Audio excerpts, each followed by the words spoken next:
The creeper creates fear.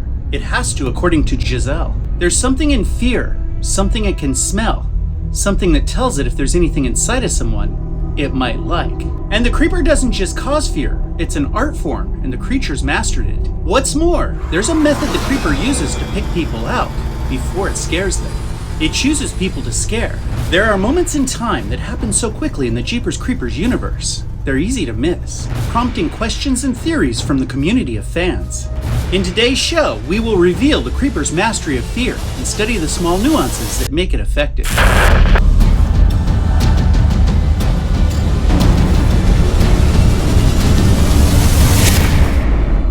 Many people have unknowingly fallen into the creeper's game. They navigated their daily routines while it watched. Just like you at this very moment watching this channel, they felt safe.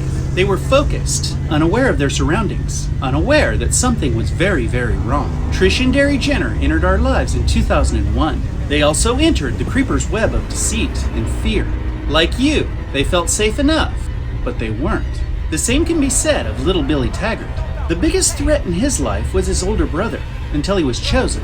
He was chosen from thousands of people in the area to be one of the ones the creeper liked. How did the creeper scare him? And for that matter, how did it choose him? Before the creeper took the place of a scarecrow, did it watch Billy? Did he see the creeper before day 22? And did the Jenners realize all the times the creeper was using subtle fear on them? How about you? Did you notice? Let's go find out.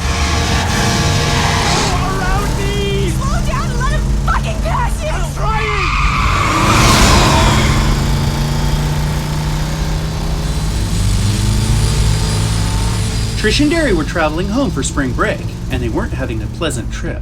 Arguing with one another was normal, but they weren't used to being attacked by an old rusted truck. It didn't touch them. It was just there, swerving back and forth in Derry's rearview mirror. It was a horrific vestige, present, terrifying, and then it was gone. It disappeared from sight, leaving two chemically altered, very shaken kids. The adrenaline subsided and they regained their composure, but the scars were still there. And this initial contact by the creeper helps us better understand the creeper's other targets and how they were approached. There were at least several points of contact the creeper initiated with Derry before it claimed it. Did you ever consider the possibility that the same process was used on Billy Taggart? If so, day 22 wasn't the first time the creeper made contact with little Billy.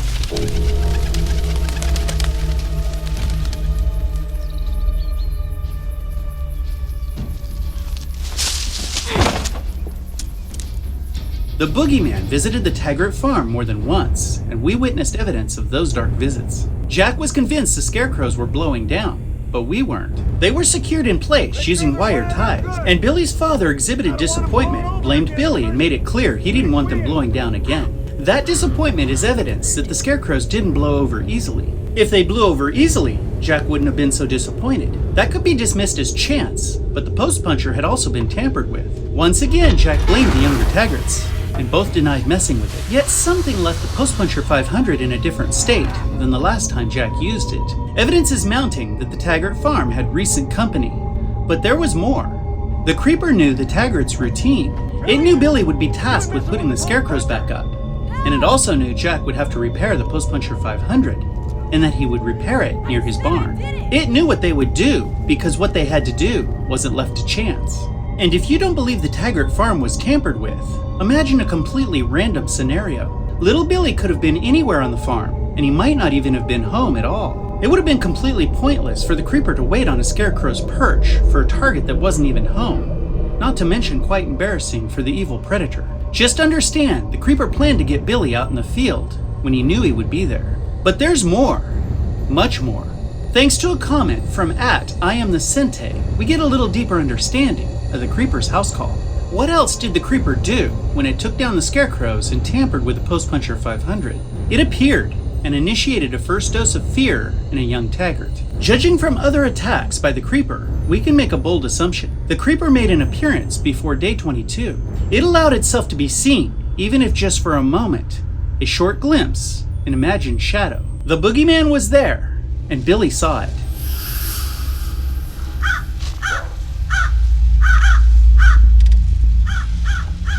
The creeper went to the Taggart farm. It was dark and the night bugs were loud. It knew the house was full. Everybody was inside. It peered in at Billy through his bedroom window. It watched and studied one of those it had chosen, even if only briefly.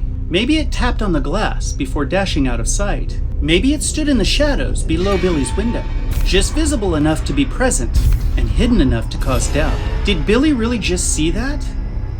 What was that sound? We've all been there. A boogeyman went bump in the night, and it was enough to create fear in Billy. Similar to the creeper tapping on the rear window of Trish and Derry's old Impala.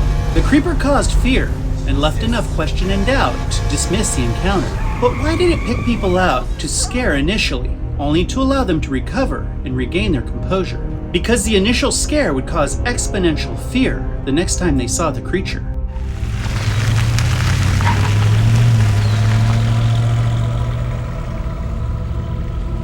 Trish and Derry continued down the old East 9 towards home. They hadn't forgot about the recent attack, but it wasn't on their minds either.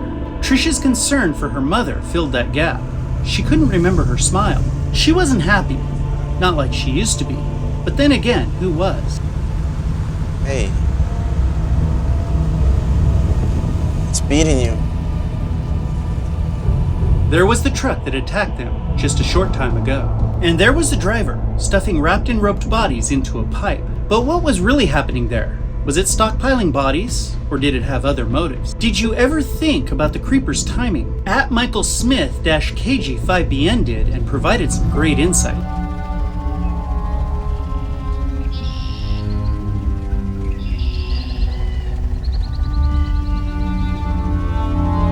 The creeper arrived at the church before Trish and Derry did.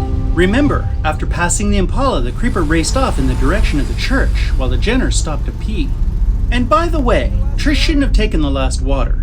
It was Derry's. But the creeper didn't just put bodies into a pipe.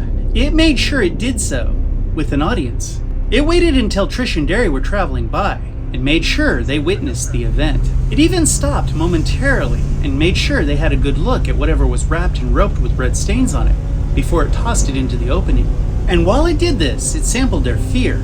Did you notice? The Jenners were terrified by what they'd witnessed. Because of their previous contact with the old truck, a much larger wave of fear hit them. And as we've questioned before, did it really want more bodies at the House of Pain? Or did it just use those bodies to create the ultimate fear and anxiety in Trish and Derry? At this point in the story, wasn't it using the old meat factory to sort through bodies? We may never know, but one thing we do know for sure, its mastery of fear was legend. It could play humans flawlessly, and it was a virtuoso at human nature. But it wasn't finished with Derry. It had another trigger to use on the Jenners to push them even higher on the fear meter.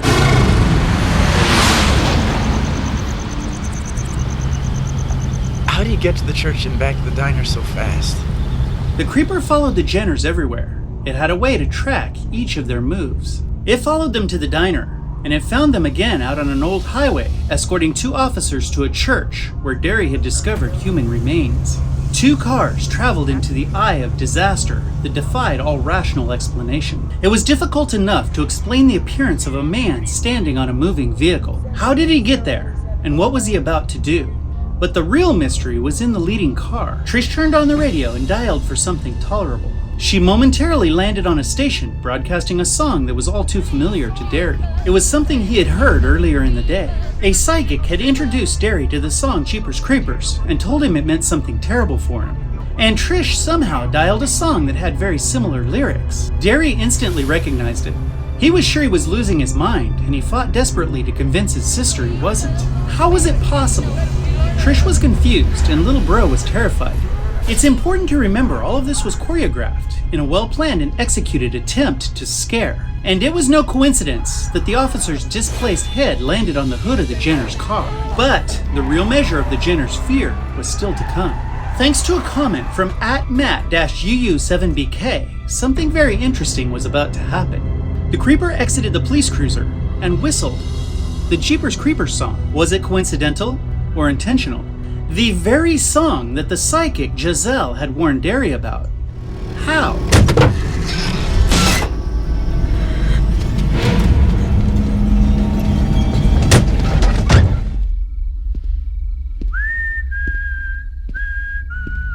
Could the creeper's personal performance of Jeepers Creepers be completely coincidental?